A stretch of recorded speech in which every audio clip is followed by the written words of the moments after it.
ಪ್ರಿಯಾಂಕ್ ಖರ್ಗೆ ಅವರೇ, ಕಡೆಯದಾಗಿ ನಿಮ್ಗೊಂದು 2 ಪ್ರಶ್ನೆ ಕೇಳ್ತೀನಿ.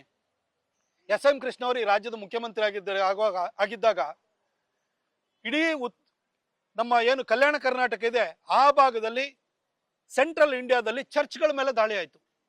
ಚರ್ಚ್ ದಾಳಿ ಆದಾಗ ಎಲ್ಲರೂ ಕೂಡ RSS, ಸಂಘ ಪರಿವಾರ, ಹಿಂದೂ ಸಂಘಟನೆಗಳು ಅಂತ ಬೈತಾ ಇದ್ರು. ಕೊನೆಗೆ ಅದರ ಬಗ್ಗೆ ತನಿಖೆ ಆದಾಗ ಅಂಜುಮನ್ ದೀನ್ದಾರ್ ಅಂತ ಒಂದು ಮುಸ್ಲಿಂ ಸಂಘಟನೆ ಅದಕ್ಕೆ ಕಾರಣವಾಗಿತ್ತು. ಅದು ನಿಮ್ಮೂರಲ್ಲೇ ನಡೆದಿದ್ದಂಥ ಘಟನೆ. ಇಷ್ಟಾಗಿಯೂ ನೀವು RSS ಬೈತೀರಿ.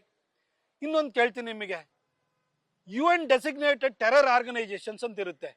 ಅಂದ್ರೆ ವಿಶ್ವಸಂಸ್ಥೆ ಇಂತಿಂಥವು ಭಯೋತ್ಪಾದಕ ಸಂಘಟನೆಗಳು, ಇಂತಿಂಥವ್ರು ಭಯೋತ್ಪಾದಕರು, ಸಮಾಜಘಾತಕ ಕಾರ್ಯದಲ್ಲಿ ತೊಡಗಿದ್ದಾರೆ, ಪ್ರತ್ಯೇಕವಾದ ತೊಡಗಿದ್ದಾರೆ ಅಂತ ಅವರು ಲಿಸ್ಟ್ ಅನೌನ್ಸ್ ಮಾಡ್ತಾರೆ.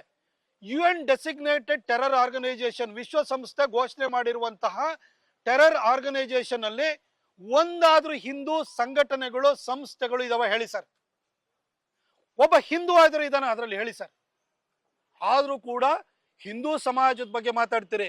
ಅವ್ರ UN ಡೆಸಿಗ್ನೇಟೆಡ್ ಟೆರರ್ ಆರ್ಗನೈಸೇಷನ್ ಅಲ್ಲಿ ಅಲ್ ಖೈದಾ ಇದೆ, ISIS ಇದೆ, ಅಬು ಸಯಾಫ್ ಇದೆ, ತೆಹ್ರೀಕೆ ಪಾಕಿಸ್ತಾನ್ ಇದೆ, ಅನ್ಸರ್ ದೀನಾ ಇದೆ, ಹಿಜ್ಬುಲ್ ಮುಜಾಹಿದ್ದೀನ್ ಇದೆ. ಈ ತರ ಸಂಘಟನೆಗಳು ಎಲ್ಲ ಇಸ್ಲಾಮಿಕ್ ಸಂಘಟನೆಗಳಿದೆ.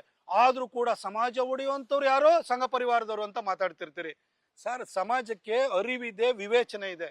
ದಯವಿಟ್ಟು ಈ ತರ ದಾರಿ ತಪ್ಪಿಸುವಂತ ಮಾತನ್ನ ಬಿಟ್ಟುಬಿಟ್ಟು ಇನ್ನು ಮುಂದಾದ್ರೂ ಕೂಡ ನಿಮ್ಗೆ ಕೊಟ್ಟಿರುವಂತಹ ಗುರುತರ ಇಲಾಖೆ, ಗ್ರಾಮೀಣಾಭಿವೃದ್ಧಿ ಮತ್ತು ಪಂಚಾಯತ್ ರಾಜ್ ಇಲಾಖೆ, ಅದರಲ್ಲಿ ವಾಟರ್ ಸಪ್ಲೈ ಡಿಪಾರ್ಟ್ಮೆಂಟ್ ಕೂಡ ಅದರಲ್ಲೇ ಬರುತ್ತೆ. ಜಲ್ ಜೀವನ್ ಮಿಷನ್ ಊರೂರಿಗೆ ಕುಡಿಯೋ ನೀರನ್ನು ಕೊಡುವಂಥದ್ದಿದೆ, ಹಳ್ಳಿಗಳ ಉದ್ಧಾರ ಇದೆ. ಹಾಗೂ ಯುವ ನಿಧಿ ಅಂತೂ ಕೊಡ್ಲಿಲ್ಲ. ಅಟ್ಲೀಸ್ಟ್ ಯುವಕರಿಗೆ ಉದ್ಯೋಗ ಸೃಷ್ಟಿ ಮಾಡಬೇಕು, ಅದ್ರ ಬಗ್ಗೆ ಫೋಕಸ್ ಮಾಡಿ. ಬ್ಲಾಕ್ ಬಕ್ ಕಂಪನಿಯವರು ರಸ್ತೆ ಸರಿ ಇಲ್ಲ ಅಂತ ಹೇಳಿ ನಾವು ಬೇರೆ ಕಡೆ ಹೋಗ್ಬೇಕು ಅಂತ ಯೋಚನೆ ಮಾಡಿದ್ರೆ DK ಶಿವಕುಮಾರ್ ಧಮ್ಕಿ ಹಾಕಿದ್ರೆ ಒಂದು ಮಾತಾಡ್ಲಿಲ್ಲ ನೀವು. ಇವತ್ತು ಬೆಂಗಳೂರಿನಲ್ಲಿ ಕಂಪನಿಗಳು ಉಳಿಸ್ಕೊಳ್ಳಿಲ್ಲ ಅಂದ್ರೆ ಬೆಂಗಳೂರು ಏನಾಗ್ಬೋದು?